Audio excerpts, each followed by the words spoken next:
Bismillahirrahmanirrahim. Assalamualaikum warahmatullahi wabarakatuh. Waalaikumsalam. Alhamdulillahirabbil alamin wa usalli wa usallim ala asyrafil anbiya'i wa imamil mursalin nabiyina wa qa'idina wa qurrati a'yunina wa maulana Muhammadin sallallahu wa salamuhu ala alihi at-tayyibin wa ashabihi ghuril mayamin. Subhanaka la ilma lana illa ma 'allamtana wa 'allimna ma yanfa'una wa zidna ilma. Allahumma ati nufusana taqwaha wa zakkiha anta khairu man zakkaha anta waliyuha wa maulaha, amma ba'du. Alhamdulillah, bapak-bapak, ibu-ibu yang dirahmati Allah Subhanahu wa taala, tidak lupa dan tidak bosan kami mengingatkan diri kami pribadi, begitu juga kepada bapak ibu sekalian, untuk kemudian selalu bersyukur kepada Allah Subhanahu wa taala atas segenap nikmat yang terlampau banyak. Jika kita menghitung maka kita tidak akan mampu. Untuk itu maka kita senantiasa bersyukur kepada Allah dengan setiap nikmat yang diberikan kepada kita. Wabil khusus Bapak Ibu yang dirahmati Allah Subhanahu wa taala, nikmat hidayah, nikmat Islam, iman, dan tentu diringankan kaki kita untuk melangkahkan kaki menghadiri majelis taklim seperti ini. Ini adalah sebuah kenikmatan yang besar yang pantas kita syukuri, karena Nabiullah Muhammad SAW bersabda, laulallah mahtadaina wala sallaina wala tasaddaqna. Kalau bukan karena hidayah, taufik dari Allah Subhanahu wa taala, mustahil kita bisa masuk Islam, mustahil kita bisa mendapatkan hidayah, mustahil kita bisa bersedekah, mustahil kita bisa beramal soleh dengan amal-amal yang lain. Maka semua yang kita laksanakan pada malam hari ini khususnya itu adalah nikmat dari Allah Subhanahu wa taala. Maka sepantasnya kita sebagai hamba mengucapkan alhamdulillahirabbil alamin, mensyukuri setiap nikmat yang Allah berikan kepada kita. Karena kalau hanya nikmat yang sifatnya duniawi, sehat, bisa makan, bisa melihat, bisa jalan, bisa berbicara, orang kafir Allah kasih semua itu Bapak Ibu. Bahkan mungkin bisa jadi lebih banyak dari kita, ya.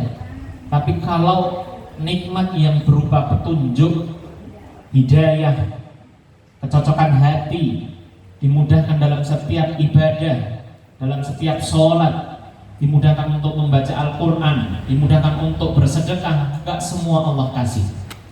Kalau kita kebetulan mendapatkan hal itu dari Allah, maka bersyukurlah, karena kita oleh Allah ditakdirkan, dipilih mendapatkan nikmat yang tidak semua hamba Allah beri nikmat tersebut. Sekali lagi, laulallah mahtadaina wala sallaina wala tasaddaqna. Kalau bukan karena taufik dari Allah Subhanahu wa taala, mustahil kita bisa bersedekah, beribadah, sholat, dan seterusnya dan seterusnya. Maka sekali lagi, marilah kita senantiasa bersyukur kepada Allah Subhanahu wa taala atas nikmat hidayah, nikmat Islam, dan nikmat iman ini. Yang kedua, salawat serta salam marilah kita senantiasa lantunkan, lafadzkan kepada junjungan kita Nabiullah Muhammad sallallahu alaihi wasallam. Pastikan kalau membaca salawat itu yang tepat dan benar, jangan biasa sallallahu. Kita mau mendoa kepada Nabi tapi bacanya itu asal-asal. Bahkan maaf, kadang yang di depan ustadz atau kiai, jangan dibiasakan, jangan dinormalisasi membaca sholawat itu asal-asalan. Pastikan membaca sholawat itu yang lengkap, yang jelas, sallallahu alaihi wasallam. Ya, kenapa? Karena Rasul bersabda, termasuk orang yang bakhil, orang yang pelit itu manakala namaku disebut dia tidak membaca sholawat. Orang yang bakhil, termasuk orang yang pelit, kata Nabi, itu adalah manakala Nabi namanya disebut Muhammad begitu, lalu kita tidak membaca sallallahu alaihi wasallam. Itu orang pelit, kata Nabi, ya. Makanya setiap nanti saya menyebut nama Nabi, pastikan Bapak Ibu boleh lirik, boleh keras, fadhol. Ya, saya pikir cukup diri sendiri yang dengar cukup, gitu. Tidak harus teriak-teriak, nanti jadi menghilangkan fokus. Baik, begitu Bapak Ibu yang dirahmati Allah Subhanahu wa taala, maka pantas Nabi bersabda ketika man shalla alayya sholatan sallallahu biha asyra. Siapa yang bersalawat kepadaku satu kali, maka Allah akan bersalawat kepadanya 10 kali. Bahkan Nabi bersabda di riwayat yang lain, orang yang paling dekat denganku besok di hari kiamat adalah orang yang paling banyak membaca sholawat untuk Nabi. Maka sekali lagi Bapak Ibu jangan klik-klik untuk mengucapkan atau membaca sholawat Allahumma sholli wa sallim wa barik ala Muhammad bisa, sallallahu alaihi wasallam bisa, dan lafaz-lafaz yang lain versinya banyak. Kita tidak perlu berdebat dalam hal lafaz sholawat. Selama itu doa atau sholawat yang baik untuk Nabi kita, maka silahkan dibaca.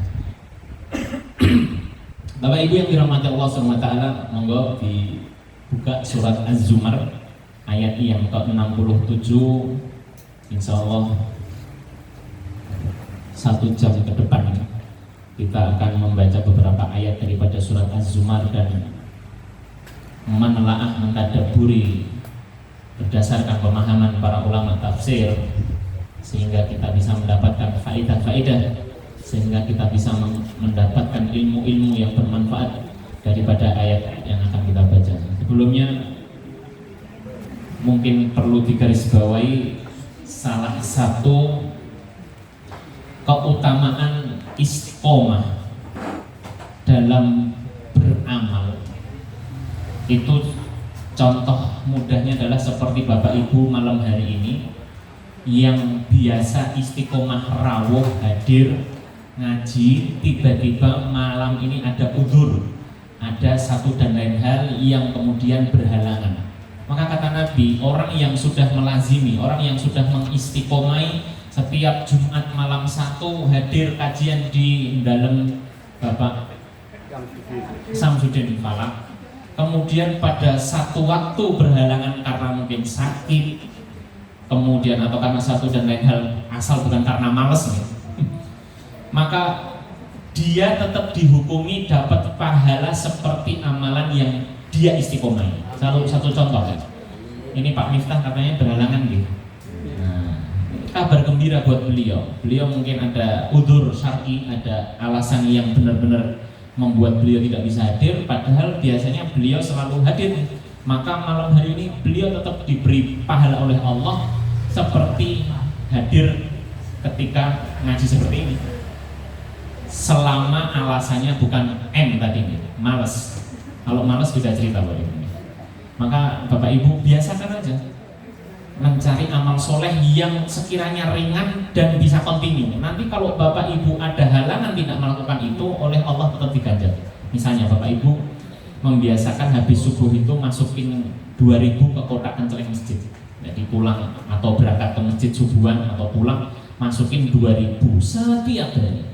Tiba-tiba satu waktu ada halangan Bapak Ibu dan tidak sempat ke masjid, atau misalnya pas safar naik pesawat dan itu bertepatan dengan waktu subuh sehingga nggak bisa subuhan di masjid dan nggak bisa nyemplungin 2.000 perak, maka Bapak Ibu pada hari itu tetap diberi ganjaran oleh Allah sedekah 2.000 setiap pagi, karena itulah keutamaan istiqomah ya, selama sekali lagi bukan karena tadi gitu. Jadi, dan ini tentu amalan sunnah, jangan diberlakukan untuk amalan wajib ini. Saya kan sudah terbiasa sholat zuhur, hari ini saya sakit, libur dulu zuhur, nggak bisa. Libur ke masjid oke, karena sakit. Nah, sama bapak-bapak yang terbiasa istiqomah ke masjid 5 waktu, tiba-tiba ada satu dan lain hal, sakit misalnya atau udzur syar'i yang lain, safar, kemudian tidak sholat berjamaah di masjid karena ada udzur, maka tetap diganjar sholat berjamaah di masjid. Itu kelebihan atau keutamaan istiqomah dalam amalan, okay? Dalam beramal. Maka sekali lagi Bapak Ibu, selama tidak ada udzur syar'i, marilah kita memaksa diri kita untuk selalu hadir ke tempat ini untuk majelis taklim, ya, mendengarkan ayat-ayat Allah, hadis-hadis Nabiullah Muhammad SAW dibacakan. Pekan yang lalu Pak Miftah menghubungi saya, qadarullah saya sedang kurang sehat, jadi saya bilang kayaknya pekan depan aja Pak Miftah gitu. Alhamdulillah sekarang sudah sehat. Berarti manusia beneran gitu Pak. Kalau manusia itu berarti bisa sakit, bisa sehat. Dan ada hikmah Bapak Ibu. Ketika kita sehat itu Rasul ngajarin kita tidak hanya sabar. Kalau sabar itu udah level standar. Harus. Tapi kita sebagai orang beriman itu harus naik level. Ketika sakit itu kita naikkan di atas sabar. Apa Bapak Ibu? Ridho. Beda Pak. Sabar dan ridho itu beda. Lebih tinggi derajatnya ridho. Orang kalau sakit sabar itu paling nggak ngeluh, meskipun masih nahan. Kalau nggak sabar kan mesti mengumpat-umpat. Lori suwi pol gak mari-mari. Salah tuopo, perasaan saya menjaga kesehatan, makan ya makanan sehat, setiap pagi jalan setengah jam, kok masih sakit? Nah itu nggak sabar. Kalau sabar itu dia tidak mengumpat, tidak mengeluarkan kata-kata yang membuat Allah murka. Tapi kalau ridho itu meyakini bahwa sakit saya ini mungkin cara Allah menggugurkan dosa-dosa saya, sehingga dia sakit sering tersenyum Pak. Bukan bersyukur sakit, tapi dia yakin bahwa sakit ini adalah ketetapan Allah, bahwa dengan sakit ini Allah akan menghapus dosa-dosa kita.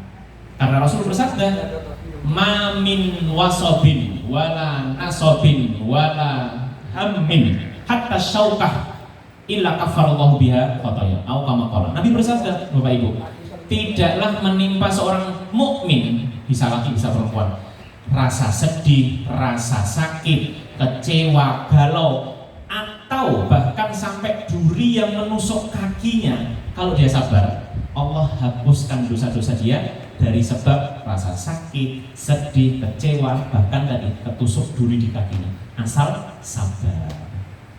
Jadi perlu dilatih Bapak Ibu, sakit itu dinikmati, meskipun ya sakit, namanya sakit nggak enak gitu.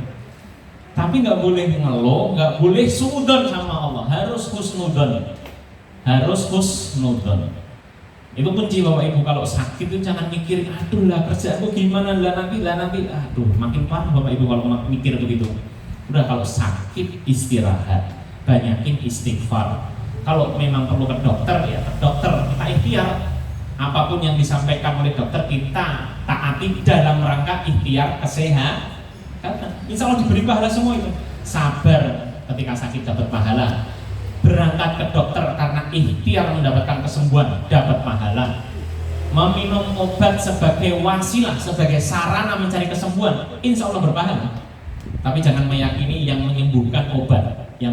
Kita harus meyakini yang menyembuhkan adalah Allah. Yang memberi sakit itu adalah Allah, maka yang memberi sehat juga Allah. Dan seterusnya. Makanya perlunya kita ngaji itu begitu Bapak Ibu, sehingga ketika kita dihadapkan pada suatu kondisi yang sangat berat, entah itu kesedihan, rasa sakit, itu kita bisa sabar, syukur, bisa level di atasnya ridho. Hari-hari ini kalau Bapak Ibu melihat berita di sosial media, berturut-turut 6 Mei di Padang, Sumatera, kecelakaan bis 12 meninggal. Sehari setelahnya tanggal 7 Mei di Purworejo Magelang, Kopada, angkot isi 11 orang, ya Allah, ditabrak sama truk, meninggal semua, buru-buru. Itu kan situasi yang bagi yang hidup, saudaranya atau kerabatnya, atau bahkan ada yang baru menikah 17 hari, bagi suaminya berat sekali. Ya Allah, istri saya baru nikah 17 hari meninggal, dan meninggalnya dalam kondisi kecelakaan. Itu kan berat. Maka di saat seperti itulah ilmu yang main dulu. Kalau kita nggak punya ilmu, wah kebayang Bapak Ibu, itu isinya ngumpat lah, teriak-teriak lah, gelepar lah, nggak manusiawi. Tapi dengan ilmu harapannya satu, Rasul ngasih clue Bapak Ibu. Salah satu indikator sabar ketika dapat musibah itu apa? La naqulu illa ma yurdi rabbana. Kita tidak mengeluarkan kata-kata kecuali yang membuat Allah ridho. pas kena musibah gitu itu yang refleks keluar dari mulut kita apa Pak? Itulah kualitas kita. Kalau bisa mengucapkan inna lillahi wa inna ilaihi raji'un, maka kita tergolong orang-orang yang sabar. Dalam surat Al-Baqarah, wa basyiris sabirin, berilah kabar gembira kepada orang yang bersabar. Siapa itu? Ayat setelahnya dijelaskan, alladzina idza asabathum musibah qalu inna lillahi wa inna ilaihi raji'un. Rumusnya gampang Pak, praktiknya yang sulit. Kebayang Pak, 11 orang, sebelumnya 12 orang, dalam waktu yang 1 hari setelahnya. Dan bisa jadi, saya tidak mendoakan ya, kita dalam kehidupan ini akan menghadapi situasi-situasi yang membuat kita sedih, membuat kita kecewa, membuat kita sakit. Maka sekali lagi ilmu yang kita butuhkan pada saat itu. Ketika kita memiliki ilmu, harapannya kita bisa menjadi orang yang sabar tadi, tidak mengucapkan kalimat kecuali yang membuat Allah ridho. Tidak boleh kita mengumpat, enggak, istri saya belum meninggal, padahal belum meninggal. Ini hanya mimpi. Sakit kok. Maksudnya jangan sampai kita keluar kata-kata yang itu tidak membuat Allah ridho. Harus sabar. Memang sulit, tapi itulah kehidupan. Kita bakal sedih. Normalnya kita ya Bapak Ibu, kita bakal sedih ketika kehilangan. Kehilangan itu bisa kehilangan harta benda, kehilangan HP, wah pusing. Apalagi kehilangan dompet plus isinya, plus surat-surat penting, pening sekali itu. Itu baru benda mati Bapak Ibu. Kehilangan orang tercinta sama sakitnya Bapak Ibu. Kehilangan orang tua, kalau Bapak Ibu kehilangan anak, kehilangan cucu, kehilangan sanak keluarga, berat itu. Dan itulah kehidupan. Itulah kehidupan. Enggak ada yang abadi. Yang abadi hanya Allah. Ya, kita bakal tinggal nunggu giliran Pak. Kalau hari ini kita makamin, kemarin ketemu Pak Sinta, bingung Pak Takmir Masjid. Assalamualaikum dengan Sinta Pak. Pak Giano, saya sama Pak Giano ketemu ada jenazah di Kodam Arhanud begitu. Kodaruh itu lucu juga, saya baru kali ini Pak nganterin jenazah, 2 jenazah, lubangnya cuma 1. Mungkin tanggut kronologisnya kok bisa seperti itu. Akhirnya yang 1 nunggu Pak agak lama, sempat berdebat bersih tegang, itu yang sudah masuk keluarin itu jatah yang ini, dan seterusnya dan seterusnya. Itu kehidupan begitu Pak. Maka di saat seperti itu ilmu yang harus kita kedepankan. Kan nggak bisa kita tiba-tiba marah-marah sama tukang gali itu. Kamu itu tugas gali, orang ada 2 mayat, yuk gawe lubang 1. Dan itu terjadi Pak. Ya namanya manusia, mungkin ada miskomunikasi segala macam. Ya sudah, kita sikapi dengan baik, kita sabar, kita nggak boleh mengumpat-ngumpat, apalagi kemudian ngetok ke sumu, marah-marah, aja berantem. Nggak bakal merubah situasi. Kita marah itu nggak bakal kemudian mayat jadi hidup lagi kan? Jangan sampai gara-gara marah kita berpikiran lubang tiba-tiba celing jadi 2 kan nggak bakal. Ya sudah, kita sikapi dengan sabar, dengan hati yang lapang. Ayo kita gali lagi ya. Akhirnya konsekuensinya ya salah satu jenazah jadi agak tertunda pemakaman.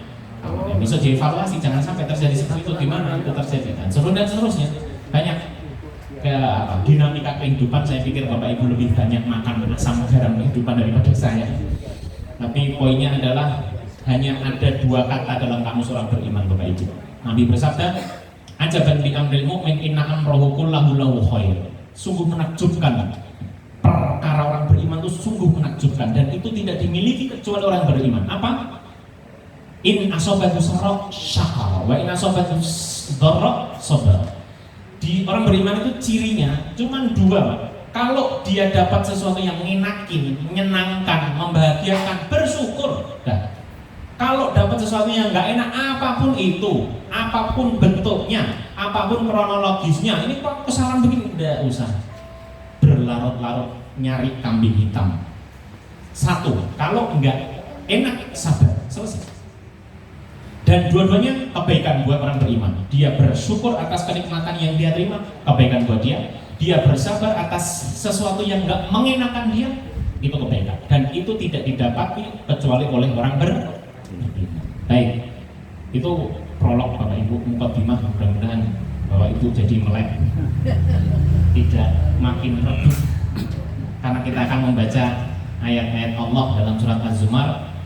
Allah berfirman dalam surat Az-Zumar ayat 67, A'udzubillahi minasyaitonirrajim. Wa ma qadarullaha haqqa qadrihi wal ardu jami'an qabdatuhu yawmal qiyamati was samawati matwiyatun biyaminihi subhanahu wa ta'ala amma yushrikun. Wa ma qadarullah, tidaklah mereka orang kafir itu mengagungkan Allah haqqa qadri, dengan pengagungan yang semestinya. Orang kafir Bapak Ibu. Di ayat ini, karena surat ini termasuk makkiyah, maka konteks pembicaraannya masih identik dengan orang kafir Quraisy, meskipun juga berlaku untuk orang kafir hari ini gitu ya. Itu orang kafir itu, orang musyrik Makkah khususnya, mereka tidak mengagungkan Allah dengan sebenar-benar pengagungan. Apa maknanya? Itu masih ada kaitan dengan ayat sebelumnya Bapak Ibu. Ketika mereka menyembah Allah, ngakunya, tapi di saat bersamaan menyembah berhala-berhala. Ini namanya syirik, itu begitu Bapak Ibu. Syirik itu dari kata asyraka yusyriku. Masuk bahasa kita, berserikat. Apa itu maksudnya berserikat? Berserikat dalam hal peribadatan. Nyembah Allah jalan, tapi juga nyembah berhala jalan. Nah, itu namanya syirik. Itu membuat bandingan bagi Allah. Kalau ditanya siapa pencipta langit dan bumi, mereka bilang Allah. Tapi di saat yang sama dia menyembah kepada berhala, menyembah pohon beringin. Kalau orang kita hari ini meyakini kalau nggak ngasih makanan ke pohon beringin, nanti kamu punya gawe mesti enak musibah. Berasmu nek mbok masak mencolot saka dandane. Orang kampung tuh kadang lucu-lucu. Ini 2025 bro. Konek orangnya isa saji ke pohon beringin, teratakmu pas duwe gawe ngeroboh. Ya Allah, itu syirik Bapak Ibu. Nggak boleh meyakini ada zat selain Allah yang bisa memberi manfaat maupun memberi madarat. Nggak boleh. Hanya Allah yang bisa memberi manfaat maupun madarat. Hanya Allah yang bisa memberi keselamatan maupun memberi mara bahaya. Maka kalau kita yakin hal ini, maka sepantasnya kita mendoa kepada Allah semata. Nggak boleh saya juga sholat, saya juga doa sama Allah, tapi ya ini juga jadi tradisi. Kalau ngadain acara di setiap sudut tempat acara itu kita kasih cuilan ingkung. Ya Allah. Ya, jangan Bapak Ibu, itu fatal sekali. Karena dosa syirik itu adalah dosa terbesar, bahkan mengalahkan dosa zina, dosa mencuri, dan dosa-dosa lain. Dosa tertinggi, terbesar itu adalah syirik. Ya, kalau orang berzina dia tobat, insya Allah Allah ampuni. Tapi kalau syirik, ya Allah tidak ampuni kecuali dia benar-benar tidak mengulangi perilaku syirik. Dan ini kadang kita lakukan tanpa kita sadar. Kayak tadi contoh, kita minum obat Bapak Ibu, itu jangan sampai ada keyakinan yang menyembuhkan kita dari sakit itu obat. Kan pusing, paracetamol. Sebenarnya kalimatnya ringan, tidak apa-apa, tapi kita harus menambahi kalimat lagi Bapak Ibu. Pusing, minum paracetamol, mudah-mudahan dengan izin Allah nanti sembuh. Jadi kita tetap menggantungkan bahwa yang menyembuhkan Allah ini obat paracetamol atau panadol dan sejenisnya itu adalah wasilah, adalah perantara, adalah bentuk ikhtiar kita mencari sehat. Tetapi kita harus yakin bahwa yang memberi sakit dan memberi sehat Allah. Fa idza maridtu fa huwa yashfi. Ini pelajaran tauhid, ya, ini pelajaran keyakinan Bapak Ibu, dan ini yang menentukan siapa yang di dalam hatinya ada keimanan sekecil biji sawi tetap masuk surga. Ya, makanya kita harus jaga betul itu keyakinan kepada Allah, bahwa Allah lah yang berhak disembah, bahwa Allah lah yang menciptakan alam semesta, bahwa Allah lah yang bisa memberi manfaat dan madarat, dan kita harus singkirkan semua yang katanya ngaku bisa memberi manfaat dan mudarat selain nggak ada, nggak ada. Sekalipun orang kebanyakan meyakini hal itu, kamu kalau mau lewat segar bencah ucapkan kula nuwun, kalau enggak nanti kamu kecelakaan. Nah, itu kan meyakini ada zat selain Allah yang bisa memberi manfaat maupun mudarat. Nggak boleh Bapak, syirik. Kecuali di situ memang ada mbah-mbah yang biasa ngamen, kita permisi mbah, nggak apa-apa. Ini dalam rangka sopan santun, memang ada mbah beneran. Tapi kalau di situ nggak ada orang, kita bilang kula nuwun. Sama siapa? Nah kata orang itu yang jaga di situ. Sing jaga sopo? Malam-malam jam 12 malam nggak ada orang di situ. Tapi sudah lumrah. Nah itu kita harus bongkar.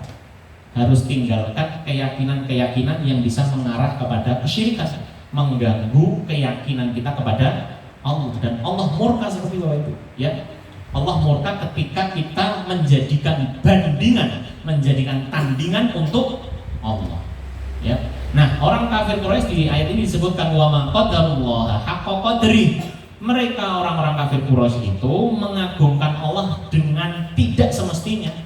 Mereka ngaku menyembah Allah tapi di saat bersamaan menyembah berhala. Maka di ayat selanjutnya Allah berfirman wal ardu jami'an qabdatuhu yaumal qiyamah.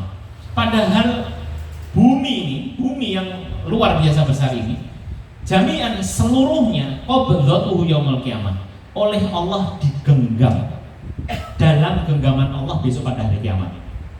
Bapak Ibu yang dirahmati Allah SWT, tolong digaris bawah yang besar. Ayat-ayat seperti ini itu adalah ayat-ayat yang menjelaskan tentang sifat Allah. Satu, dalam hal sifat-sifat Allah, kita hanya boleh meyakini apa yang Allah sampaikan di dalam Al-Quran atau yang disampaikan oleh Rasulullah SAW di dalam hadis. Kita nggak boleh menyematkan, menyandarkan sifat kepada Allah yang Allah sendiri tidak pernah menyebutkan dalam Al-Quran atau Rasulullah menyebutkan dalam hadis. Sehingga di ayat ini kita dapat satu kesimpulan bahwa Allah memiliki sifat menggenggam. Karena ayatnya jelas, qabdatuhu yaumal qiyamah. Besok pada hari kiamat bumi itu dalam genggaman Allah. Tapi tolong dicatat Bapak Ibu, cara menggenggam Allah gimana? Bila kaifa. Ulama sepakat Allah punya sifat menggenggam, titik.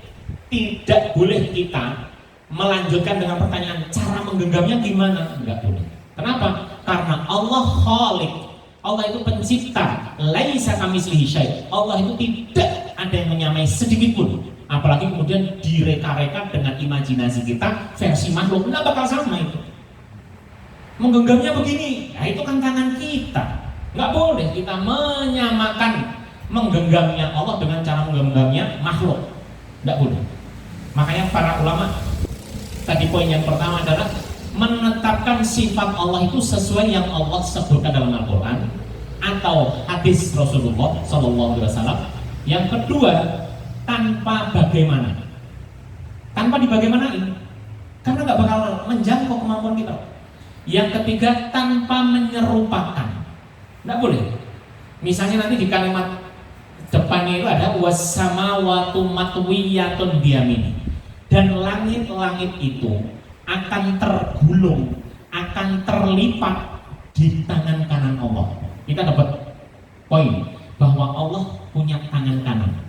Kita nggak boleh mikir, nggak boleh membayangkan tangan kanan Allah itu apakah seperti tangan kita, enggak boleh. Bila kaifa, yang kita harus yakini bahwa Allah menyebutkan bahwa dirinya memiliki tangan kanan, titik. Berarti Allah punya sifat atau punya tangan kanan tanpa dibagaimanakan, tanpa diserupakan. Tugas kita hanya meyakini sesuai apa yang Allah informasikan dalam Al-Quran atau yang diinformasikan oleh Rasulullah SAW di dalam hadis. Nanti ada juga Bapak Ibu di dalam surat Al-Fatihah itu yadullahi fawqa aydihim, tangan Allah itu di atas tangan mereka. Kita nggak boleh bayangin tangannya itu berarti ada jari-jarinya, nggak boleh. Stop. Kita hanya boleh meyakini bahwa Allah punya tangan karena Allah berfirman, seperti itu, selesai. Tidak boleh dibagaimanain, tidak boleh diserupakan, tidak boleh tamthil, bila tasbih wala takyif wala tamthil. Dan cukup kita meyakini Allah punya tangan, selesai. Karena Allah memberi informasi seperti itu di dalam Al-Quran. Di ayat ini Allah punya sifat menggenggam bumi, selesai. Kita harus yakin itu, tanpa melanjutkan dengan bagaimana proses menggenggam bumi, bagaimana cara Allah menggenggam, enggak boleh. Begitu juga kalimat setelahnya, wasamawatu matwiyatun biyamini. Dan langit-langit, kenapa disebutkan bentuk jamak? Karena Allah berfirman di banyak ayat, as-samawatu sab'a. Langit-langit itu jumlahnya 7 lapis. Matwiyatun, semuanya tergulung biyamini, dengan tangan kanan Allah. Selesai. Kita hanya sebatas meyakini bahwa ternyata bumi dan langit semua di bawah kendali Allah. Itu menunjukkan Allah Maha Kuasa. Seperti itu, semaha kuasanya Allah seperti itu, kok mbok samain sama dengan patung yang kamu bikin sendiri toh, wong kafir Quraisy. Kan nggak imbang itu, kan nggak balance gitu loh. Jadi ayat ini tuh secara tidak langsung aja kita berpikir, masa Allah yang maha kuasa bisa menggenggam bumi, bisa melipat seluruh lapisan langit, kemudian kamu sejajarkan dengan Tuhan-Tuhan yang batil itu, Tuhan-Tuhan yang kamu bikin sendiri dari bebatuan, dari kayu kamu ukir, kemudian kamu beri nama Lata, Uzza, Manat yang pada waktu itu ada di sekitar Ka'bah di kota Mekah pada waktu itu. Kan nggak adil. Itu namanya syirik itu.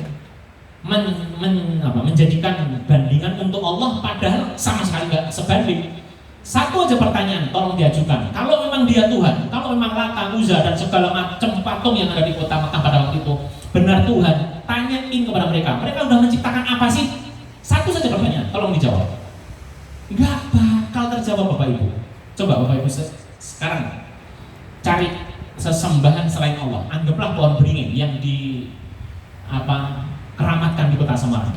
Kita sampaikan saja satu pertanyaan. Sudah nyiptain apa sih pohon beringin ini?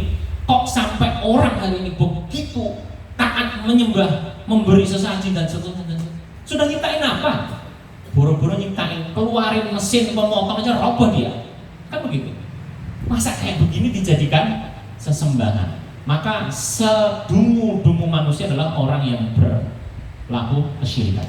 Karena dia sekalipun mungkin profesor, mungkin dia punya titel panjang, tapi kalau dia tidak bisa mentauhidkan Allah, tidak bisa mengibadahi kepada Allah secara murni tanpa ada kesyirikan, maka termasuk orang bodoh. Kenapa? Karena dia pintar urusan dunia, tapi tidak paham kewajiban dia terhadap Tuhan.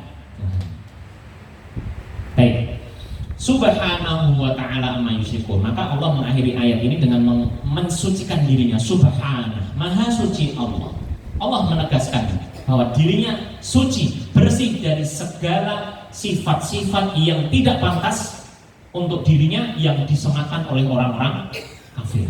Ya, Subhanahu wa ta'ala, dan Allah maha tinggi amma yusyrikun, dari apa yang mereka syirikkan, dari apa yang mereka lakukan dari perbuatan kesyirikan.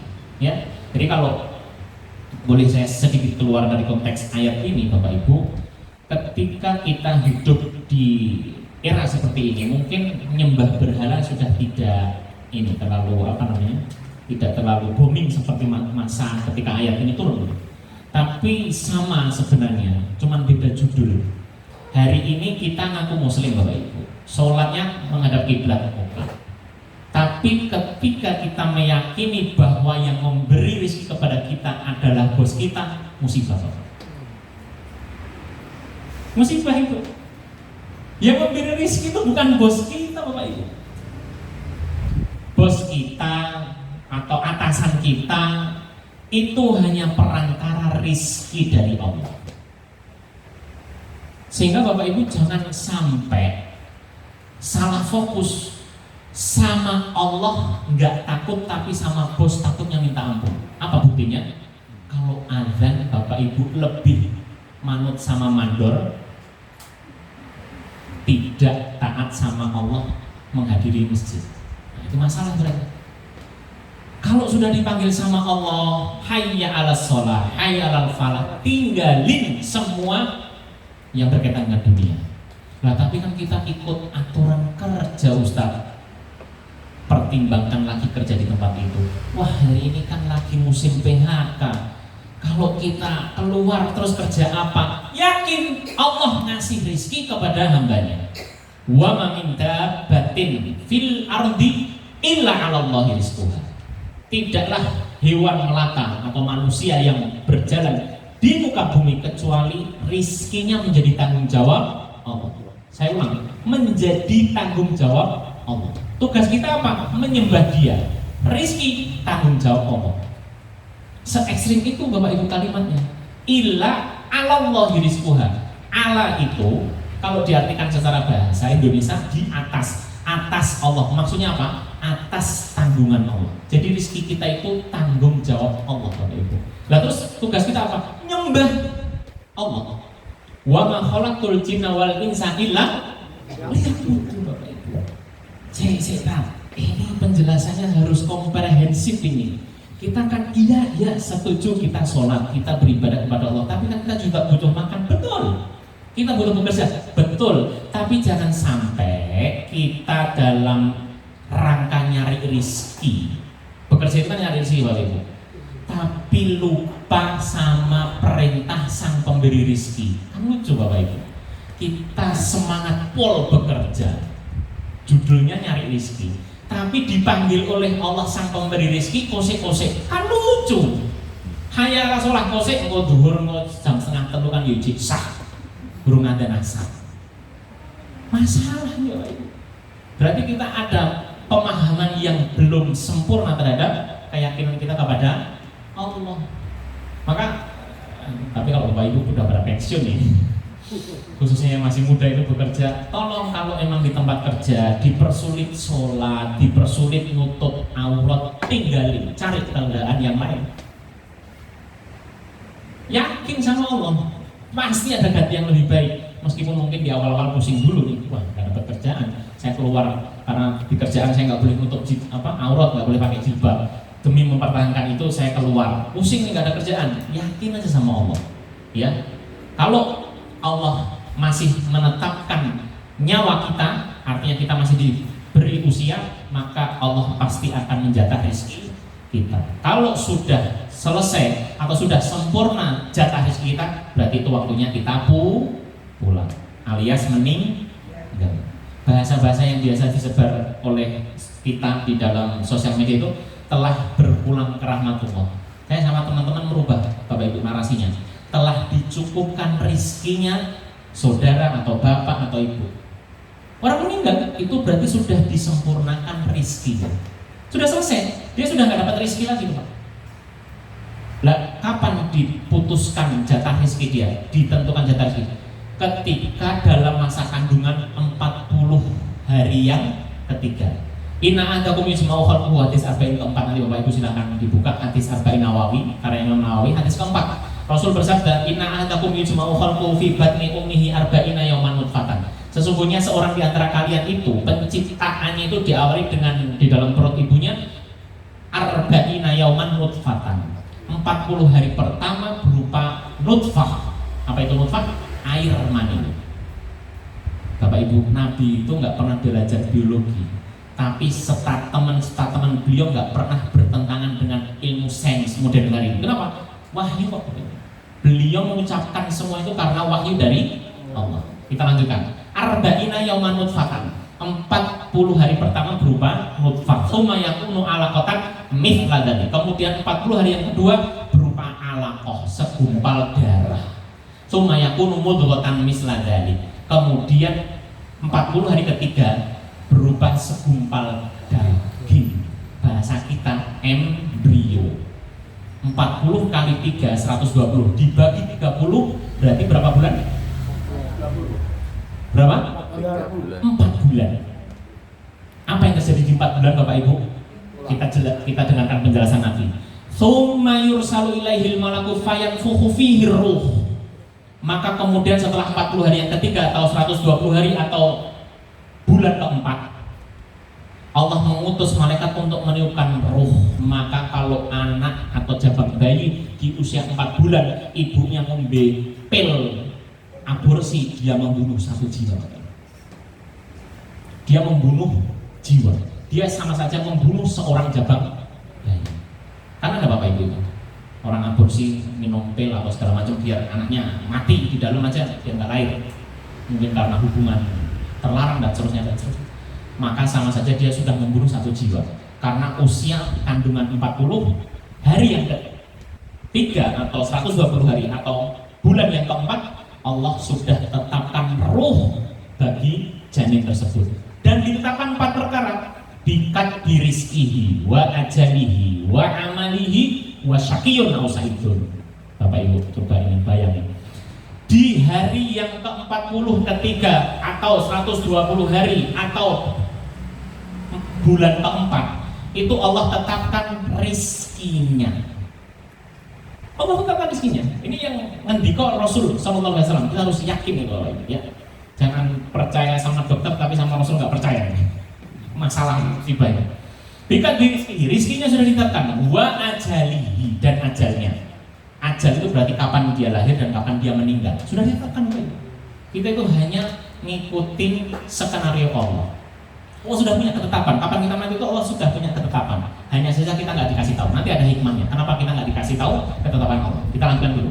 Selain rizki, ajal, wa amalihi, amalan kita itu sudah ditetapkan, Bapak Ibu. Berarti hari ini saya teriak-teriak di depan ibu, bapak, dan bapak ibu di situ melototin saya. Itu sudah tercatat sejak 40 hari ketiga masa kandungan kita. Sejak kita masih jadi janin di dalam perut ibu, sudah ada catatan semua, Bapak Ibu. Yang terakhir wasaqiyun aw sa'idun, dan bahagia maupun celakanya sudah ditetapkan. Maka para sahabat bertanya, waduh, kalau semua ditetapkan terus kita berpangku tangan aja. Maka jawaban Rasul, itulah hikmah kenapa takdir 4 ini tadi nggak ada yang dikasih tahu. Coba Bapak Ibu bayangin, rizki, satu contoh, rizki saja. Kita sudah tahu ketetapan rizki kita di usia 50 tahun kita bakal jadi miliarder. Bapak Ibu perlu kerja, perlu belajar, enggak ngapain, capek-capek belajar, bekerja. Ketetapan saya sudah jelas, usia 50 saya bakal jadi miliarder. Saya usia 1 sampai 49 tak sakar dulu. Toh nanti ketetapan saya adalah jadi orang miliarder. Kan begitu nanti. Orang jadi kehidupan jadi nggak nikmat itu. Atau sebaliknya, kita tahu ketetapan usia 50 kita bakal jadi orang yang miskin, semiskin-miskinnya. Apa yang terjadi? Kita nggak bakal bekerja. Ngapain capek-capek kerja? Toh di usia 50 saya bakal jadi orang miskin. Kan jadi begitu orang. Apalagi kalau kita tahu kematian kita. Kita tahu takdir kematian kita usia 60, maka sampai 59 plus 12 bulan kurang 1 hari saya tak foya-foya, saya tak maksiat, nanti H-1 sebelum saya mati saya tak tobat. Ya, itu bukan kehidupan. Maka hikmah kenapa Allah tidak memberitahu takdir itu, yang pengen kaya bekerja, yang pengen pinter belajar, yang pengen masuk surga beramal selebihnya kita husnudzon kepada Allah. Itu hikmahnya Bapak Ibu. Kalau semua kita tahu takdir masing-masing, ya nggak menarik hidup. Nggak ada kehidupan. Nggak ada kehidupan. Nggak kebayang itu gimana. Kita tahu takdir mati kita tahu takdir rezeki kita tahu takdir jodoh kita. Wadah, lah kok aku ditakdirin kalau kayak aku padahal nggak seneng karo bocahku. Nah, susah lagi kan nanti. Ya, makanya semua takdir itu tidak pernah diberitahukan kepada manusia. Biar apa? Manusia itu selalu berikhtiar yang baik. Selebihnya tawakal sama Allah. Kalau Allah kabulkan keinginan kita, silakan bersyukur. Kalau Allah tunda atau bahkan tidak mengkabulkan keinginan kita, sabar, selesai. Dalam surat Al-Hadid Allah berfirman, ma asabakum min musibatin illa fi kitabin min qabli an nabra'aha. semua yang menimpa manusia itu semua telah ada di dalam kitab catatan. Bahkan sebelum Allah menciptakan segala sesuatu. Bahkan tadi disebutkan sebelum kita lahir di dunia, kitab catatan kita sudah ada semua. Apa maknanya? Di kalimat di ayat itu Allah lanjutkan likaila taksau ala ma fatakum. Catat baik-baik. Satu, agar kalian tidak putus asa terhadap hal-hal yang luput dari kalian. Kita punya cita-cita punya rumah yang bagus, mobil yang bagus, enggak apa-apa, selama dengan cara yang baik silahkan bercita-cita. Tapi kalau luput, kalau enggak terwujud atau tertunda, ingat semua sudah tercatat, maka jangan putus asa. Wala tafrahu bima atakum. Fungsi lain meyakini semua yang terjadi sudah ditetapkan oleh Allah. Agar yang kedua, wala tafrahu bima atakum. Apa itu Bapak Ibu? Jangan euforia berlebihan ketika kamu mendapatkan apa yang kamu inginkan. Kenapa? Catatan. Wah, sekarang kamu kaya. Catatan. Santai aja, nggak usah berbangga yang berlebihan. Kenapa? Nanti jatuhnya seperti Korun. Korun itu oleh Allah diberi kunci-kunci materi dunia, emas, perhiasan, semua punya dia. Tapi di saat yang sama dia tidak mengembalikan kepada Allah. Dia justru mengatakan ini semua karena kecerdasan saya, ini semua karena kerja keras saya.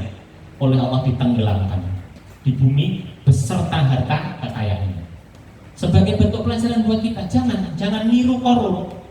Kalau kamu Allah takdirkan kaya, yakinilah bahwa itu adalah ketetapan Allah. Maka tugasmu adalah bersyukur. Ya, wala tafrahu bima atakum. Yang ketiga, para ulama menjelaskan, ketika kita meyakini segala sesuatu ini adalah ketetapan Allah, dan itu bagian dari rukun iman yang keenam, antuk mina bil qadari khairihi wa syarrihi. Iman yang pertama Bapak Ibu, antuk mina billah, engkau beriman kepada Allah, wa malaikatihi, engkau beriman kepada malaikat-malaikat Allah, wa kutubihi, engkau beriman kepada kitab-kitab Allah, wa rusulihi, engkau beriman kepada rasul-rasul Allah, wal yaumil akhir, yang kelima engkau beriman kepada hari akhir, hari kiamat. Yang terakhir, yang keenam, wa tu'mina bil qadari khairihi wa syarrihi. Kamu beriman, yang keenam, rukun iman yang keenam, kamu meyakini semua yang terjadi itu adalah ketetapan Allah. Maka para ulama menjelaskan hikmah yang ketiga, ketika kita meyakini dengan benar bahwa semua yang terjadi itu adalah ketetapan Allah, kaya, miskin, bahagia, sedih, sakit, sehat, dan seterusnya itu adalah ketetapan Allah. Kalau kita bisa meyakini dengan baik, selain kita tidak putus asa ketika luput mendapatkan dunia, yang kedua kita bisa bersyukur dan tidak euforia berlebihan ketika mendapatkan apa yang kita inginkan. Yang ketiga adalah al-ittizan fil hayah. Jadi yang pertama adamul iftihar, adamul yaksidun. Orang kalau bisa meyakini, mengimani ketetapan Allah yang baik maupun yang buruk, maka dia karakternya tidak mudah putus asa, khususnya terhadap hal-hal yang diimpi-impikan, dicita-citakan tapi tidak terwujud. Atau yang kedua, adamul iftihar, tidak mudah euforia berlebihan. Euforia itu apa? Berbangga diri.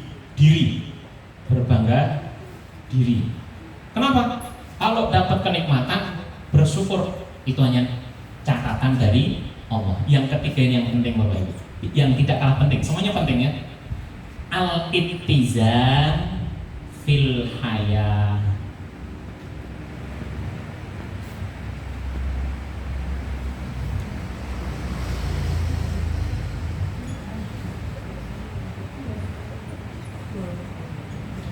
Seimbang hidupnya Bapak Ibu.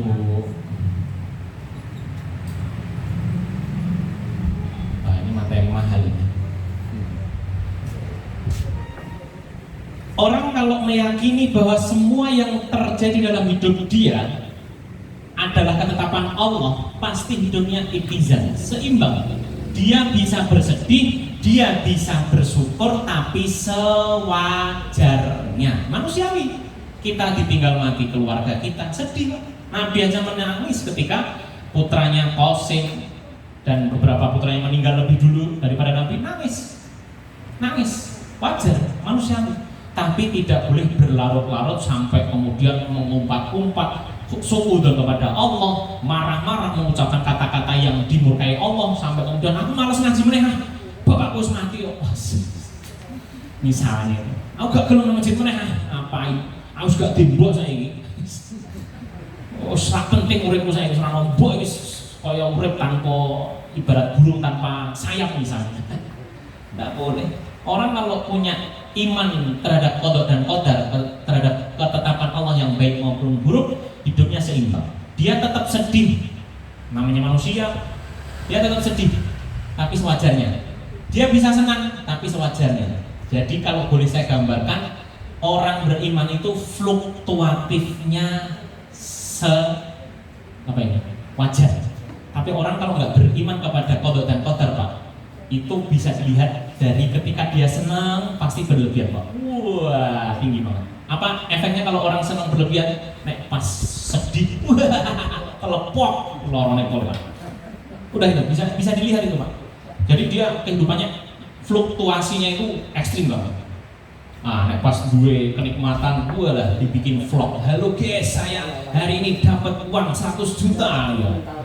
Tiba-tiba malam hari dicolong maling, besok bikin status lagi. Waduh guys, tolong bantuannya, tolong diviralkan di rumah saya habis dibobol maling. Nah, waduh bikin rame sekampung dan mungkin senegara ini. Orang bahagia dan sedih itu cukup kita dan Allah yang tahu. Bapak Ibu kalau sedih, gelar sajadah seperti Kamalam, curhat sama Allah. Nggak perlu curhat di sosial media. Hati-hati ini kotak ajaib satu ini. Jangan sampai jadi tempat untuk curhat berbagai hal. Nek pas seneng gua bergandeng tangan sama suaminya jalan-jalan. Halo guys, hari ini sedang jalan-jalan sama Miswa. Miswa apa, Pak? Suami. Wah, besok nggak taunya. Nah itu hati-hati, Pak. Orang kalau suka mengupload itu kata Nabi ada penyakit ain. Orang yang melihat status kita itu nggak semuanya orang yang suka dengan kita. Tiba-tiba ada orang benci dan itu bisa berakibat buruk pada kita. Besoknya kita berantem sama istri.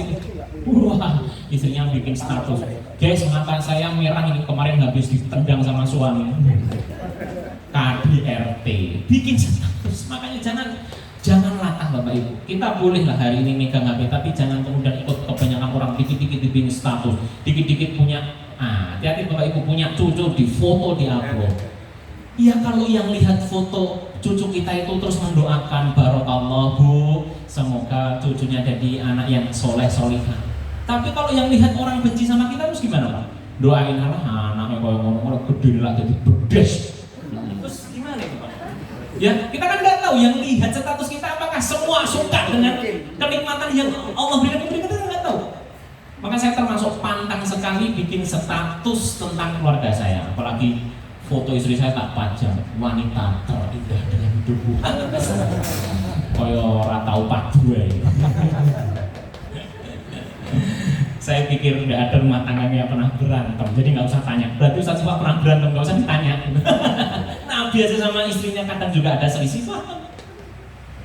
Manusiawi, normal-normal saja. Tapi jangan latah tadi persoalan yang harus kita sikapi. Jangan mudah-mudah bikin status. Kemudian kita nggak pernah tahu orang yang melihat itu apakah semua mendoakan kebaikan atau justru sebaliknya ada orang yang hasad, iri, dengki. Maka tadi kembali ke sini kita harus punya iman yang keenam, yaitu meyakini semua yang terjadi adalah ketetapan Allah. Kalau tidak mengenakan tidak boleh putus asa, kalau mengenakan tidak boleh euforia dan berbangga diri berlebihan. Kenapa? Toh semua adalah catatan. Yang terakhir, kita boleh sedih, boleh senang, tapi sewajarnya. Bahasanya adalah ittizan fil ayat, hidupnya seimbang. Jangan yang berlebihan, pas senang, wah sampai lupa daratan. Itu biasanya nanti kalau pas sedih sama berlebihan juga. Ya tadi gambarannya. Kalau pas seneng naik tinggi, gitu berlebihan kan sampai lupa bahwa itu adalah titipan sama Allah. Begitu dicabut nikmat itu oleh Allah, dia sakitnya berlebihan. Nah, Bapak Ibu yang dirahmati Allah Subhanahu wa taala, kembali ke surat Az-Zumar, bahwa orang kafir itu cirinya adalah mereka tidak mengagungkan Allah dengan semestinya. Maka poin yang dapat kita ambil adalah kita kalau mengaku orang beriman, pastikan mengagungkan Allah dengan semestinya. Dengan apa? Dengan memurnikan ibadah mutlak hanya karena Allah semata. Tidak boleh tertunggangi oleh tendensi-tendensi keduniaan. Kalau dulu saya biasa ngajari santri saya itu, kamu latihan sholat ikhlas itu gini caranya. Kalau pas sholat sendiri sama pas dilihat orang itu bisa sama, nah itu ikhlas. Tapi nek pas sholat enek wong, enek ustad, enek pengasuh, enek pak yai kok kita khusyuk, begitu orang wong sholatnya kayak kilat, nah ini berarti ada masalah. Ini belum ikhlas karena Allah. Silakan nanti kita latih diri kita masing-masing, termasuk saya yang bicara. Maka para ulama memberi saran Bapak Ibu, latihan ikhlas dalam sholat itu dimulai bukan justru bukan pas sholat wajib Bapak Ibu. Ketika sholat malam, sholat tahajud, di saat semua orang tidur, bisa nggak Bapak Ibu sholat khusyuk semata karena Allah? Kalau memang punya hajat, sampaikan dengan sungguh-sungguh. Kalau memang sedang menyesali dosa, sampaikan sampai menangis. Tapi jangan kemudian dibikin status lagi. Alhamdulillah sudah sholat 4 rakaat ditutup witir 1 malam ini. Malaikat mau nyatet amal kebaikan nggak jadi lah, harus buat catat diri nih status. Bercanda. Jangan sampai tugas malaikat kita ambil alih Bapak Ibu. Nyatet kebaikan kita itu tugas malaikat. Jangan sampai kita habis sedekah kepada fakir miskin dibikin status. Ya Allah, alhamdulillah hari ini Jumat tanggal sekian bulan Mei 2025 kita sudah mendistribusikan 100 paket nasi uduk nih. Nah, kalau dalam masalah ini sebenarnya ada 2 pendapat Bapak Ibu. Kalau niatnya untuk syiar, untuk memancing, memantik atau menginspirasi orang lain, asal kita bisa memastikan keikhlasan, boleh Pak. Tapi kalau dikhawatirkan dengan kita menyebarkan video, foto kebaikan yang kita lakukan bisa merusak hati, sebaiknya tidak. Di poin ini, kebaikan itu boleh di-share, boleh disampaikan, boleh diceritakan, boleh bahasa kita di-share ya kalau sosial media. Asal tidak mengganggu atau merusak niat kita, boleh Pak. Nah itu ini di kampung sini tuh nek Idul Adha ini kabeh berharap ngatung, padahal nek tuku motor iso. Aku pengen beli sapi, tak foto, tak share grup ben dadi inspirasi. Iki lho syariat Islam, bahwa kalau Idul Adha itu nyembelih sesuai kemampuan. Nek mampunya, kalau belum mampu patungan sapi 3 juta sampai 4 juta, ya wis tuku wedhus 2 yuta. Itu nanti fikih Pak ya, fikih. Sementara minimal kambing dulu lah. Kambing kan nggak harus yang 3 juta ke atas, bahkan ada 2 juta. Saya diajari sama ibu mertua saya, belinya itu hamil sebulan atau hamil 2 bulan. Terus belinya jangan ke pedagang yang dadakan, itu masih mahal. Beli ke penjual tahunan, artinya memang dia penjual sepanjang tahun, biasanya punya stok yang murah-murah. Maksud saya, kita tetap menjalankan syariat Idul Adha dengan menyembelih korban sesuai kemampuan. Jangan kalau pas Idul Adha bilang saya nggak mampu, saya minta kupon aja ke masjid nanti biar dapat jatah daging, padahal motornya apik. Tuku motor rego 15 juta bisa, wedhus 2 yuta 3 yuta enggak bisa, kan masalah ini. Nah, makanya mungkin di antara bapak-bapak ada yang terinspirasi. Saya pengen nge-share Idul Adha kali ini menyembelih hewan korban biar mengedukasi orang-orang di sekitar saya. Asal bisa memastikan tidak merusak niat, fadhol, tidak apa-apa Bapak Ibu. Tidak apa-apa, dalam rangka mensyiarkan, dalam rangka menginspirasi orang lain. Nah, sekali lagi, jadi kita harus bertolak belakang dengan sifat orang kafir yang disebutkan oleh Allah di dalam surat Az-Zumar ayat 67 ini, yaitu mereka mengagungkan Allah dengan cara yang tidak semestinya. Maka kita orang beriman harus mengagungkan Allah dengan yang semestinya, yaitu memurnikan ibadah khusus kepada Allah. Tidak boleh mencampuri dengan niat-niat keduniawian, riya, pengen dipandang, sum'ah, pengen dipuji, dan lain sebagainya, dan lain sebagainya. Yang kedua, kita meyakini Allah punya sifat-sifat tertentu. Dalam hal ini adalah Allah punya sifat menggenggam, Allah punya sifat memiliki tangan kanan. Kita harus meyakini sesuai yang Allah informasikan, tanpa tindak lanjut, tanpa bagaimana, tanpa menyerupakan, tanpa mereka-reka, dan seterusnya. Ta'ala amma yusyrikun. Wallahu ta'ala alam. Itu Bapak Ibu yang bisa saya sampaikan. Sudah 25:07. Ada waktu 3 menit, barangkali Bapak Ibu mau bertanya sebelum saya akhiri. Fadhal Pak. Terima kasih atas kesempatan yang kesempatan untuk saya ini. Kami akan menanyakan masalah niat. Ya, amal itu niat. Kita akan mengadakan kurban. Kurban itu kami niatkan untuk saya sendiri, istri saya, keluarga saya, plus seluruh jamaah al-muhajirin yang belum diberikan kesempatan oleh Allah untuk bisakah niat itu. Sekian, terima kasih. Baik, ini masalah fikih Bapak Ibu ya. Jadi Pak Syam bertanya, saya berniat berkorban untuk diri, untuk istri, untuk keluarga. Sebenarnya yang standar memang seperti itu Bapak Ibu.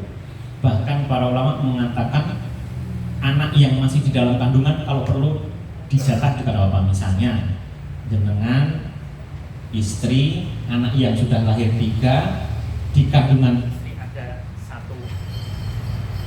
ada satu anak yang masih di kandungan, berarti ada 6, sehingga misalnya jenengan ikut patungan 6 bagian sekalian yang di dalam perut, boleh.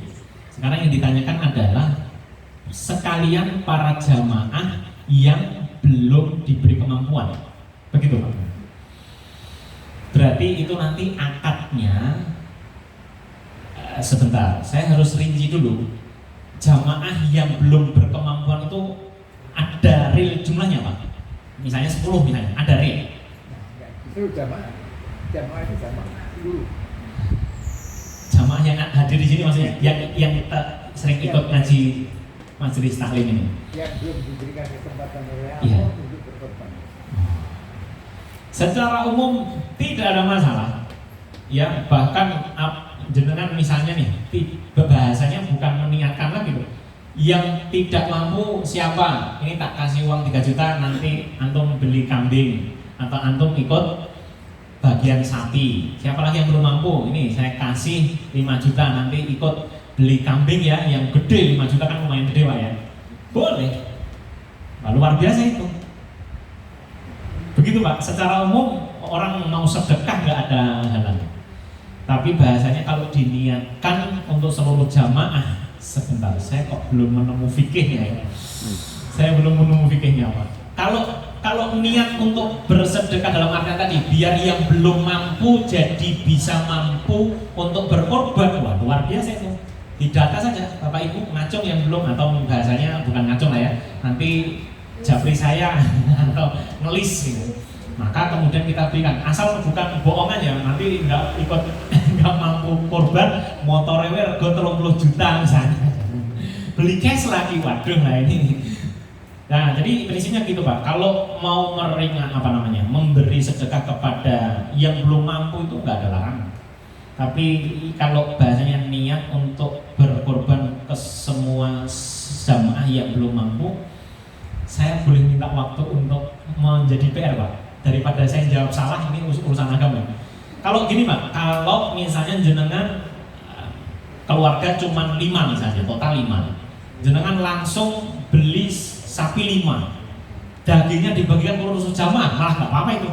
Jadi anggota keluarga jenengan 5 itu setiap satu orang satu sapi. Sapi itu nggak harus dibikin 7 bagian loh Pak. Kalau satu orang bisa satu sapi nggak apa-apa.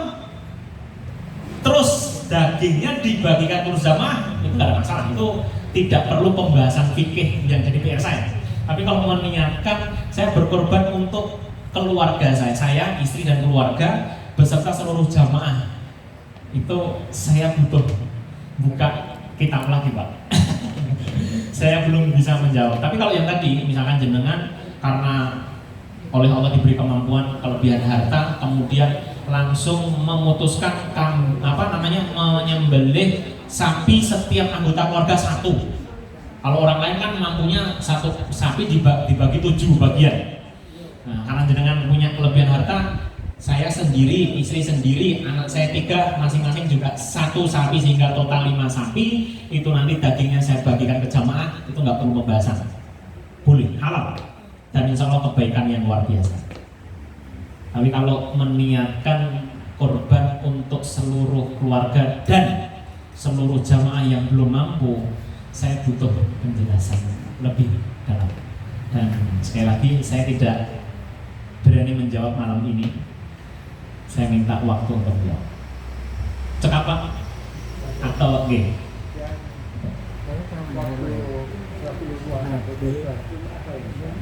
Ya, Pak?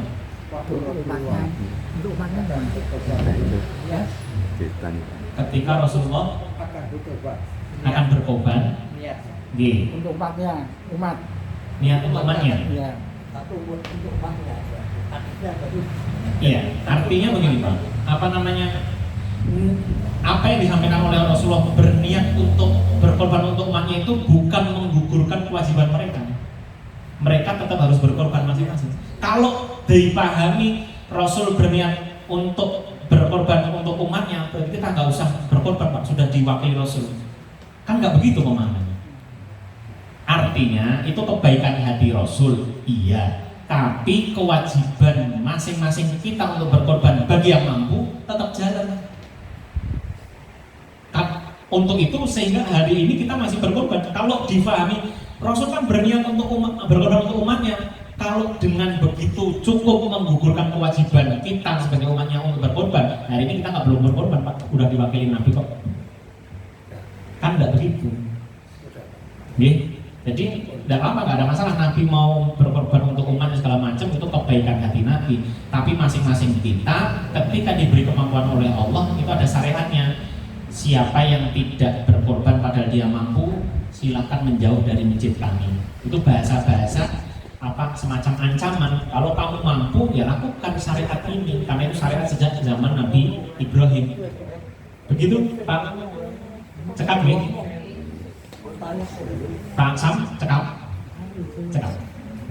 Enten malih. Siap. Assalamualaikum warahmatullahi wabarakatuh. Waalaikumsalam. Saya bertanya tentang sholat. Seandainya saya sholat yang prinsip kan Fatihah sama surat ya, saya itu sering membaca Quran dan sejarah-sejarah nabi-nabi itu. Kisah-kisah para nabi. Ya. Terus saya itu sholat setelah Fatihah, saya menggunakan ayat-ayat yang di dalam surat-surat nabi-nabi itu. Itu tujuannya supaya agar ikut hafal gitu loh. Jadi niatnya sambil ngapal sambil itu pakai surat itu. Itu bagaimana pandangan Ustaz itu? Jadi, saya tanya balik, jenengan imam apa makmum? makmum. Makmum Ya. cekap dengerin bacaan imam. Enggak, saya di rumah pilihan mau saya. Sholat wajib atau sholat sunat? Wajib. Sholat wajib, bapak wajib ke masjid panggil. Enggak, saya di rumah. Sekedar maksud saya biar kita clear. Saya bukan dalam rangka jeblok-jeblok itu. Maksud saya kita harus sepakat dulu. Laki-laki kita nggak bahas perempuan nih, karena laki-laki itu kalau sholat wajib harus ke masjid. Maka saya tanya, bayangan saya jenengan rutin ke masjid. Kalau ke masjid jenengan dados imam atau makmum? Kalau jadi makmum pas sholat sir itu sholat nggak membaca keras imamnya, yaitu duhur sama asar, jenengan baca Al-Fatihah plus surat apapun selama imam masih berdiri, fadl, silahkan. Tapi kalau sholat jahar, imam baca dengan keras, maghrib, isya dan subuh, jenengan cuman baca Al-Fatihah. Itu bagi pendapat yang pertama. Sebagian ulama berpendapat antum diam aja, dengerin bacaan imam, termasuk Al-Fatihah, apalagi surat setelahnya. Sekarang pertanyaannya, kalau jenengan baca surat apa tadi? Surat-surat tentang kisah Nabi, sholat wajib. Nah, oke, surat Nuh di sholat wajib di rumah. Saya tidak jawab, tapi saya ingatkan lain kali sholat wajib di masjid. Oh iya. Begitu. Nah, kalau saya jadi imam. Nah, baik. Sekarang kalau jenengan jadi imam, makmumnya istri saya. Nah, itu saya. Aja. itu karena masjidnya tebih atau karena hujan? Kalau karena hujan boleh Pak. Kalau nggak hujan sebaiknya tetap ke masjid. Kalau hujan, baik saya pakai yang benar ada udzur, yang Nabi boleh boleh jadi alasan untuk tidak berjamaah di masjid. Itu ketika hujan. Ketika hujan jenengan ngimami istri di rumah baca Al-Fatihah plus surat Nuh. Tidak apa-apa selama istrinya siap diajak membaca surat Nuh, itu ada kurang lebih hampir 2 halaman. Selama istrinya kuat tidak apa-apa. Tapi kalau istrinya keberatan, ampun panjang-panjang Pak. Ya, enggak, kita paling ambil 3 ayat. Oh, 3 ayat. Faktor, tidak apa-apa, tidak ada masalah. Tapi poinnya tadi Pak Nggih, Bapak karena laki diutamakan ke masjid dulu. Ini harus saya sampaikan, ini ilmu, ini perintah Nabi. Saya tidak boleh menyembunyikan. Soal jenengan nanti gondok, wah Ustaz itu ditakoi malah nyeneni aku, ya itu urusan lain. Terima kasih. Nggih. Wah, ini baru nanya-nanya. Oh enggak. Nggih. Assalamualaikum Ustaz. Oh, recording apa mikirin? Monggo.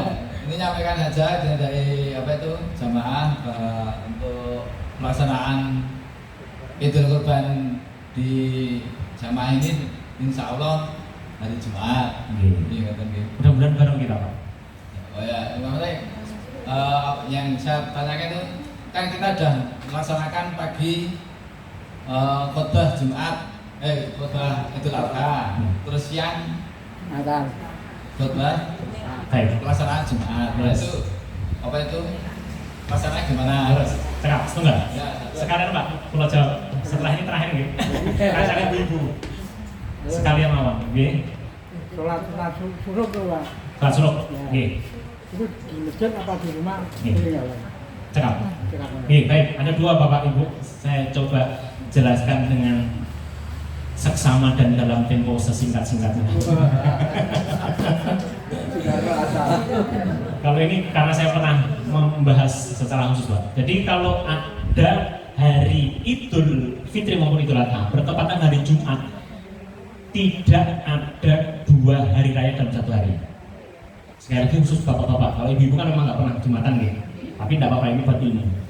Maka kalau di pagi hari bapak-bapak, ibu sudah sholat Idul Adha besoknya, rencana hari Jumat, maka di siang harinya bapak tidak wajib sholat Jumat. 1, belum selesai. Yang kedua, tapi pihak masjid tetap harus ngadain sholat Jumat. Tapi sebagai jamaah bapak-bapak tidak wajib Jumatan. Sekarang pertanyaan yang ketiga, kalau tidak Jumatan saya ngapain? Sholat duhur 4 atau orang sholat sama sekali? Ada 2 pendapat. Yang pertama, nggak ada duhur di hari Jumat itu Bapak. Berarti Bapak tidak sholat kecuali 2 rakaat saja. Sholat apa itu? Ya sholat menggugurkan tadi Jumatan, tapi bukan Jumatan juga. Jumat itu kan harus ada khutbah. Yang kedua, benar-benar nggak ada sholat di siang hari. Saya hanya menyampaikan pendapat Bapak Ibu. Artinya jenengan jangan, wah ini pilihannya sesat. Saya tidak menyuruh jenengan untuk milih 1, 2 atau 3, tidak. Tapi saya menyampaikan pendapat para ulama. Pertama, saya ulang ya, kalau ada Idul Adha maupun Idul Fitri bertepatan dengan hari Jumat, maka sebagai makmum tidak wajib Jumatan. Karena tidak ada 2 Id dalam 1 hari. Sholat Idul Adha itu sholat Id, sholat Jumat itu Id dalam pekanan. Oleh ulama disebutnya begitu. Nah terus kalau saya nggak ikut Jumatan, ngapain? Maka ada 2 pendapat Bapak Ibu. Tidak sholat apapun kecuali nanti sholat asar. Yang pertama, yang kedua sholat 2 rakaat, bukan 4 rakaat, bukan sholat duhur. Paham ya? Baik. Tapi kalau saya Jumatan lebih tentrem. Niatnya Pak? Niatnya Pak? Jumatan lah. Jadi saya ulangi, kalau makmum kan nggak wajib Jumatan, tapi masjid wajib tetap ngadain. Khotibnya tetap ngadain bersama imam. Pasti ada makmumnya, pasti saya. Tapi bapak-bapak yang memilih pendapat yang kedua, saya ini pilih pendapat kedua enggak Jumatan, enggak apa-apa. Tapi jangan nyalahin yang ke masjid. Atau sebaliknya, yang ke masjid nyalahin, Jumatan ini. Ada dua pendapat Pak. Makanya harus bijak dalam arti kalau bapak-bapak kebetulan pilih tetap Jumatan, ya sudah jangan merasa paling benar. Kayak Jumatan ya, pilihannya sesat ya, ajarannya sombong, tidak usah. Itu fikih. Yang kedua tadi, kalau memang tidak ke masjid, bapak-bapak tetap sholat 2 rakaat. Pendapat yang pertama. Yang kedua, tidak sholat sama sekali. Yang jelas tidak sholat 4 rakaat karena tidak ada duhur di hari Jumat. Bisa dipahami Bapak-Bapak? Terus milih sing di monggo, itu ada pilihan. Saya tidak mau mengarahkan kepada satu pilihan apapun. Nanti jenengan nyalah-nyalahin saya, aku tuh was milih pilihan yang jenengan, aku disalah-salahin karo tonggoku. Nah, kan jadi nyalahin saya. Saya menyampaikan perbedaan ulama terkait permasalahan ini seperti ini. Jenengan mau pilih yang mana? Fadl, silahkan. Kebetulan jenengan pilih yang pertama tetap ke masjid, silahkan. Tapi hormati yang tidak ke masjid, karena memang ada pendapat yang membolehkan tidak Jumatan di hari itu. Sebaliknya kalau jenengan tetap pilih yang kedua tidak Jumatan, ya jangan nyalahin yang tetap ke masjid Jumatan. Begitu Bapak Ibu. Terakhir terkait sholat suruk itu ada hadisnya Bapak Ibu. Nabi itu membiasakan habis subuh salatnya nggak pulang Pak. Habis subuh zikir di masjid, boleh ngaji, zikir, kemudian sekira matahari terbit ditunggu sampai 10-15 menit. Matahari agak tinggi dengan sholat 2 rakaat. Itu pahalanya di sebuah riwayat disebutkan, tapi sebagian ulama menganggap riwayatnya agak kurang kuat. Tapi saya sampaikan hadisnya, isinya adalah siapa yang sholat subuh kemudian berdiam diri di masjid untuk zikir, baca Quran atau baca zikir, kemudian matahari terbit sampai sekira tadi 10 menit sampai 15 menit setelah matahari terbit. Jangan pas terbit Pak. Kalau pas terbit itu waktu terlarang sholat. Sama halnya ketika pas terbenam, tidak boleh. Larangan sholat, ditunggu sampai 10 atau 15 menit sehingga matahari agak sedikit meninggi. Dengan sholat 2 rakaat itu pahalanya seperti haji umroh, sempurna, kata Nabi begitu. Tapi saya harus sampaikan hadis ini oleh beberapa ulama dianggap tidak sampai derajat sahih. Terus gimana? Baik, jalan tengahnya ini saya sampaikan jalan tengahnya.